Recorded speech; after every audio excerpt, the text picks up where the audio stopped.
Welcome to the latest Q&A from CityCo.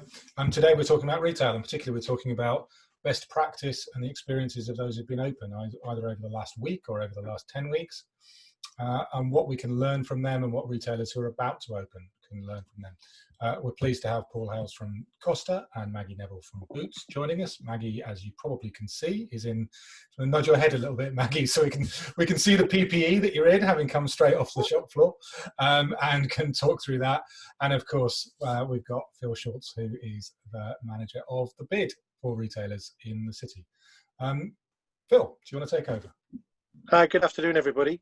This is really useful to get you guys on. I know how busy you are, so it'd be really helpful for, I think, businesses that are going through the preparing phase. And I know, Maggie, you've been at the helm all the way through, and Paul, you've opened a couple of your stores recently. So it'd be really interesting to get some of your experiences. So perhaps if I kick off with you, Maggie, what are your main in terms of how you communicated with customers over the last couple of months? I think you just got to remember that everybody is at different stages mentally, and they're dealing with different things with COVID. Some people are going through family crises where they've had family members that have got it. There's others that just want to come out and, you know, COVID, I'm going to beat this COVID, I'm just going to carry on as normal, and everyone's different. So looking at communicating, some people want reassurance when they walk in your shop, because actually, what do I do now? I've come in your shop and I've not been out before. I do what I have to do. Others want to look for signage and do it themselves. So it's getting that balance between having somebody around if they want to ask, but some people don't even want to talk to you. So it's just, you just need to have the right balance between the right signage and having somebody available to spot that customer who wants that reassurance or that hello. Because we've had customers coming in who said, I've not spoken to anyone for 3 weeks. And that's the first place to our shop. So we first started off with the signage. We were very, very polite due to health and safety, you know, COVID.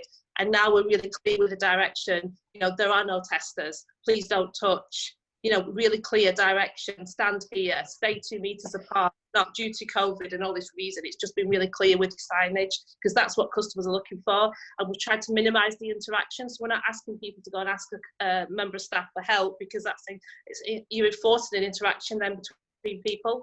So just be really clear with what your signage is, but on the lookout for those customers who want to be reassured.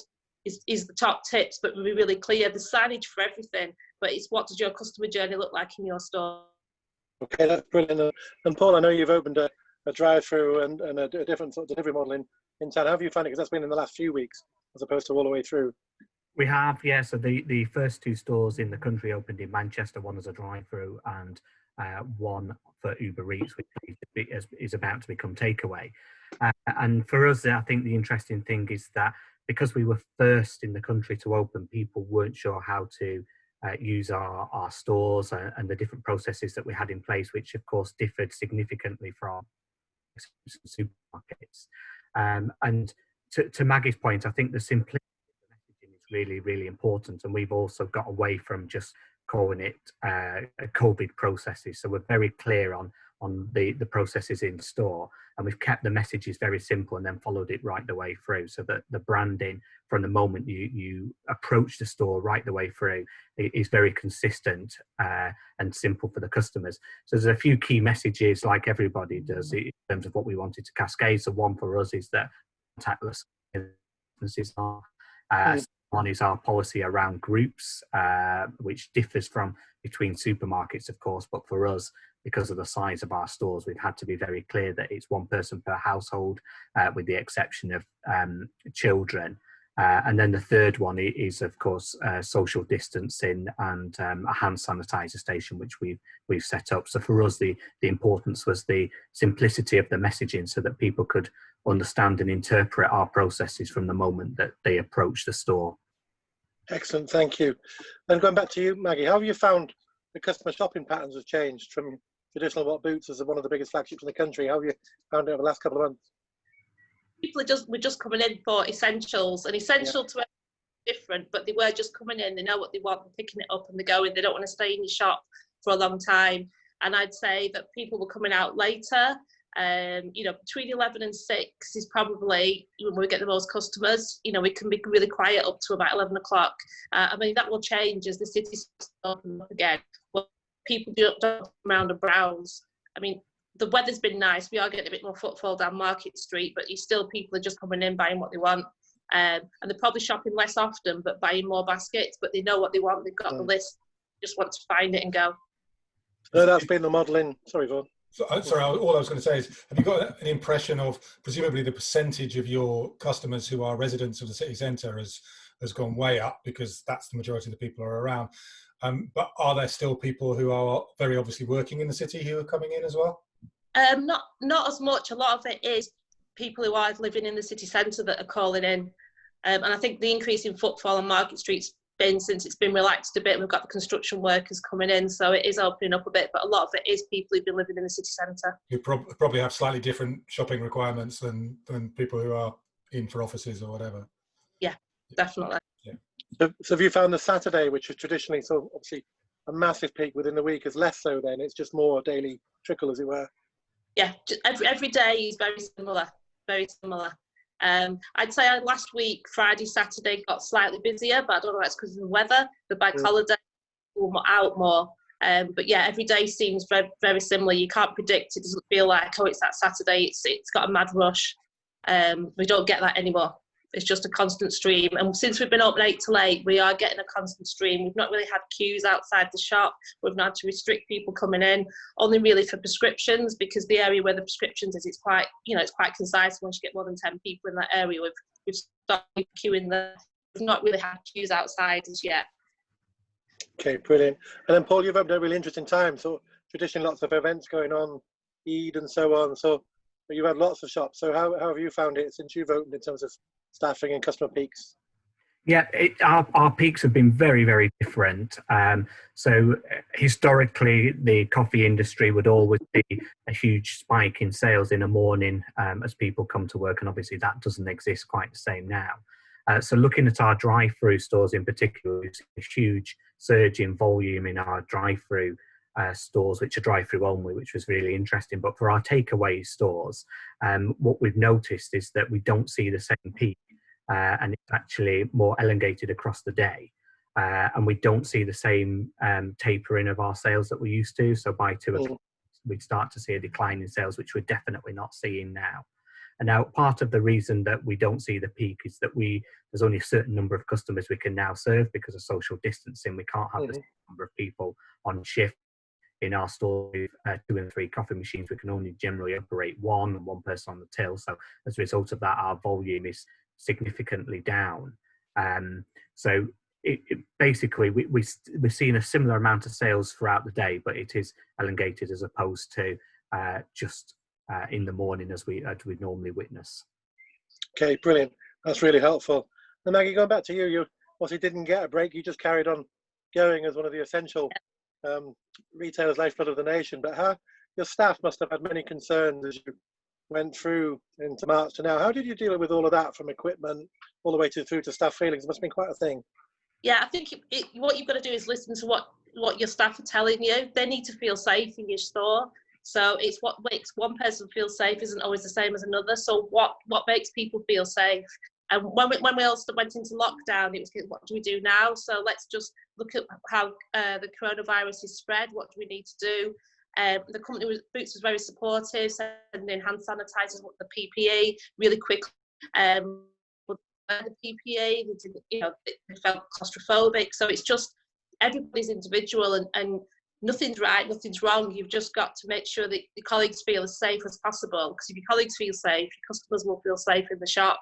And I think just communicating every day and checking in, are you okay? Because one day someone's fine, but then customer might come up to them in the face and they panic, and you can see it again. So it's just looking after your colleagues and making them feel safe. That's the main thing that I would say. Do they feel safe in your store? And if they do, that's come up with lots of different, can we do this? What about this? This has happened today. So we've had to evolve as things have gone on. And have you had staff that have been furloughed and then come back again, talking to one another? Or has it been a continuous, everybody was sort of in? We are due to have some colleagues come back, the beauty colleagues that were furloughed, they're due to come back next week. And you can tell from talking to them, very anxious. What's it going to be like? They left. It was quite busy on Market Street that Monday. There was still a lot of people around, and that's what they saw. So coming now, it's a lot quieter. I've encouraged a couple of them to come into the store and just have a walk around and see and feel it.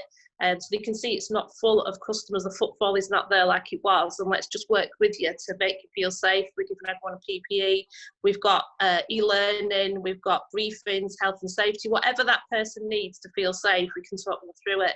And I suppose it's, what do we expect of them to manage the social distancing? What does that look like? How do they, talk to a customer who wants a makeover that actually at the moment we're not doing makeovers. If you product, we can, but that's the end of our service at the moment. And it's really, really clear on what's expected of them, and don't put yourself in danger. Colleagues is the key priority, I'd say. And leading by example with your PPE, obviously at the moment, but you've actually been on the pharmacy and so on. I know you're doing that, but good reaction on that? Yeah, definitely. I mean, what the company's been really clear on is they give you guidance for PPE on whatever tasks you're doing. This is what they recommend you to wear. Some colleagues want to go OTT and they're panicking. They've seen media, they'll come and want to wear gloves, you name it. If that's fine, you wear the PPE you want to wear if it's safe. But there is guidance that the company's been really clear on. So if people are doing different tasks and they can't social distance at 2 meters, what are you going to give guidance? Are you going to give your colleagues in store?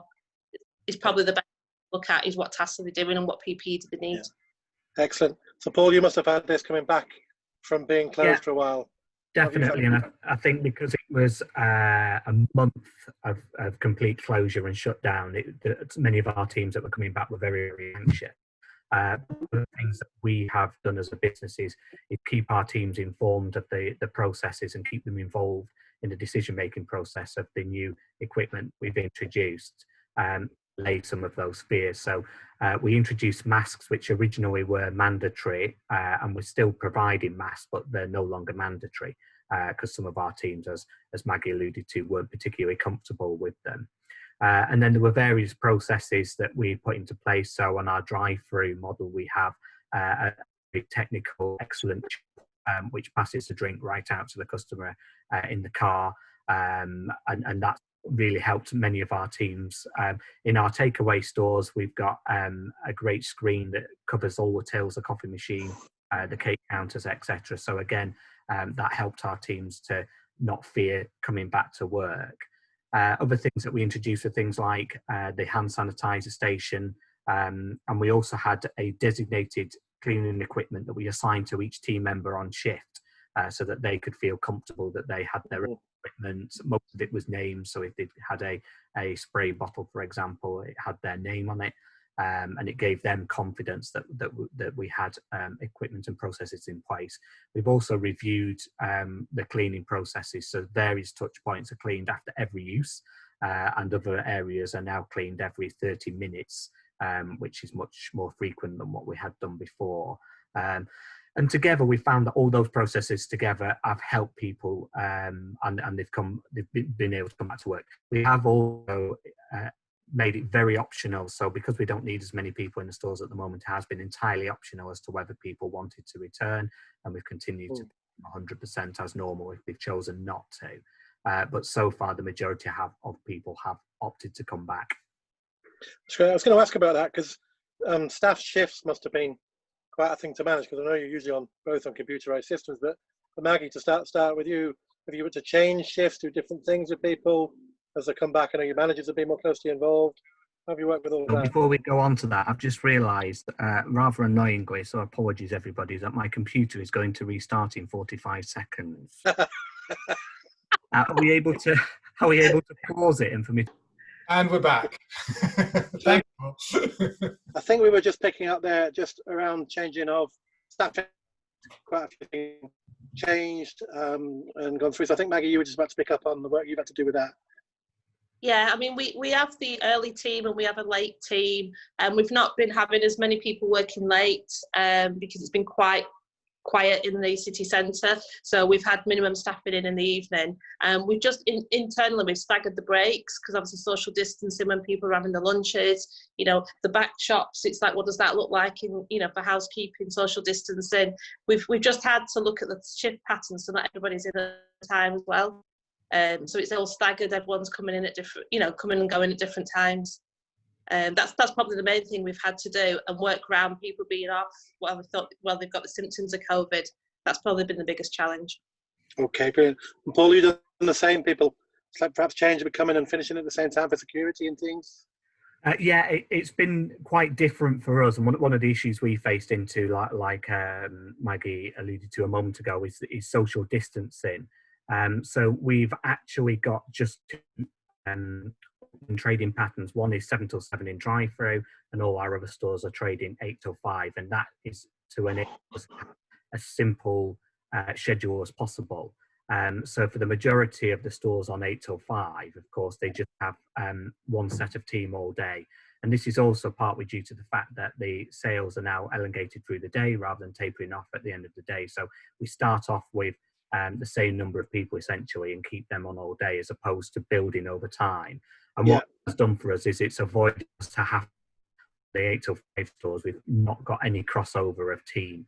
So the same team are on shift throughout the day, and that has made it a lot simpler for us to operate. Will those teams then stay together and then be the same team that comes back 2 days later or whatever? So you're not crossing over individual bubbles, as the phrase goes. Yeah, for the majority of the time that is the case, because the team that we've brought back are all full time. However, we generally, as a rule of thumb, we'd have 5 people on each day, but we've brought 8 people out of furlough to allow for days off. So the maximum number of people that you would come into contact with in a team would be 8 people throughout the week. And have you had to make changes to staff rooms and so on? For us, we have quite small staff rooms anyway. But the amendments that we've made is that we've encouraged people to bring in their own food as opposed to relying on stores locally. Initially, we gave free food to the teams, and it's still heavily discounted. But one of the issues we have with food, as I'm sure many other retailers have, is that we have a very restricted range until our suppliers are back up to full speed. So we can no longer accommodate within our own range all the different dietary requirements that people have. So we've communicated in advance and encouraged people to bring in their own lunch, which we've made provision for internally in the store. And as Maggie said, we have a good system, Dayforce it's called, which staggers breaks automatically for us. So nobody's on a break at the same time, and we've got additional cover to cover the times that people are on breaks. But that therefore means that the staffing area, which is quite small in our stores, only ever has one person in at any one time. Yeah, brilliant. What do you do with lunches, Mags? Because I know you've had a canteen, as it were, for years. So how do you arrange yours? There's no canteen anymore. They just bring the food in what they want. We've got a couple of microwave food in. But we can't wait for Costa to open next door. Yes, it's a couple of weeks, Maggie. Your takings will go up. Yeah. Brilliant. So that's probably a good one to think about, that, actually. So, Paul, as you think about that, in terms of the main physical changes you have to make, in particularly somewhere like looking at Market Street opening, what are the main ones you're going to have to change? What will be the major physical challenges for that branch? Yeah, so it's interesting because back to the drive-through ones, all our drive-through are basically the same size and pretty much the same shape. So the model that we introduced for them fitted every single drive-through. It was quite straightforward, and at this stage we've got every single drive-through in the UK open, which is great news for us. It's much more complex when you come to town centres, shopping centres, retail parks, because every one of them's different. And how we've got around it, and hopefully this works, it has done so far, is that we've issued a series of guidelines and recommendations as opposed to a hard and fast document that everybody has to follow. There's various guidelines, obviously social distancing, the 2 meters, and we provide equipment such as the measuring tape. We've got branded stickers for inside the store. We've got branded strips as well to clearly mark out where people can stand in the stores. But it's essentially at the discretion of myself and the store manager how we lay that out. Mm-hmm. And 10 days from the moment that we know that the store's opening, we have 10 days to prepare for it. So as an example, our first store in Manchester will be on Market Street on the 16th of June to open as takeaway, and we will allow customers into the store. to purchase the products rather than out on the street. So we're working through currently how that actually looks, and we've got all our various equipment to make it work for that particular site. Great. Okay, look forward to talking about that one, because that's the one near Primark, I would think. Yes, it is. Yeah, yeah. So that's the Keeping first one. separate. Yeah. How do we keep? We're actually, rather than opening the whole city centre en masse, of which we've got 14 stores, we're actually opening in various tranches. So tranche 1, which is the opening date is the 16th of June. We'll see Portland Street and Market Street opening. And then the following week, we'll see the other store on Market Street open, and then a few out of town, such as Spinning Fields and Oxford Road, will also open. So that gives us the time to spend in each individual store, understand each of the nuances, and make the process we have in place works in that particular store. Now, we are painfully aware that there are some locations where we don't currently have a solution, where very tiny stores, such as the kiosks on Piccadilly Station, so they will be far later before we actually get those open. But there's certain stores like the 2 Market Street, which are relatively straightforward for our processes to work. Great. Yeah, that's the thing. I think you've been through the same journey internally inside such a big building, Maggie, haven't you, in terms of different areas open and closed? How's that worked? Yeah, that's gone on. So initially we were giving cardboard screens, perspex screens, just to give some protection for colleagues that were working initially in a lockdown, and now we're going all the tills will have perspex screens. We've widened the aisles so that we can maximise social distancing. We're putting all the deliveries out before the store opens, so we can, again, maximise the area for customers on the shop floor. Originally we just opened for the healthcare, and then we've gradually opened as more and more people wanted, like they wanted makeup, lipsticks, they were going to work and people were still working, so we've opened up the store bit by bit. So we've removed testers. You can't test anything in the store, it's just actually want that product, you pick it up. Sunglasses, we've adapted the sunglasses because people want to try sunglasses on. We've got a basket with a sign on the headers say, once you've tried them on, put them in the basket, so we can clean them and put them back on. Because I know about cleaning before, but it's really looking at your cleaning regimes and what needs cleaning and what a customer's going to touch, because you can't stop customers. It's like in the supermarket, you're picking things up, but with the hand sanitizer stations on entry, we're trying to minimise, the spread of COVID that way, but also what does that area do? What's the customer touch? How can we minimise it? So at the moment we're trading, we haven't got the photo kiosk open because we haven't quite worked out how to clean those and make that safe. But it's just adapting each area and looking at each area as to what does that customer want to do in that area, and be really clear what you can expect that customer to do. Great, really helpful to see the amazing level of detail you guys have to go to. Thinking a questions from ultimately, how many people can you get in a branch in your store? And how do you ultimately measure that? Are you counting in, out? What's your latest on that, Maggie? We will be counting customers in and out. I've got my little counters here, so we can have in and out. And the way we've got that is we're looking at how, 2 meters social distancing around the store. So we've got, obviously modules of stock, and it's how many customers can you fit on an aisle, which is probably just one. So look at all the aisles. And that's how I've got my figure at the moment. That's guidance given from Boots. But it's literally, again, what feels comfortable in my shop. How can I ensure that everybody can social distance by 2 meters? And you do get areas of the store where everybody seems to want to go to, and that's when you sort of have to intervene and say, stand back a minute, and just let these customers shop, and then let the other guys come past. And that's probably the only intervention we've had. Customers have been brilliant at social distancing. Yeah, that's a really good point about the internal hotspots, if you like. I think that would be really interesting for everybody else to have a think about. Paul, from your point of view, very different to how many cars in a car park. Yes, well, as was widely publicised, we clearly didn't have any control over White City on our first weekend of opening when we had 300 cars in the queue.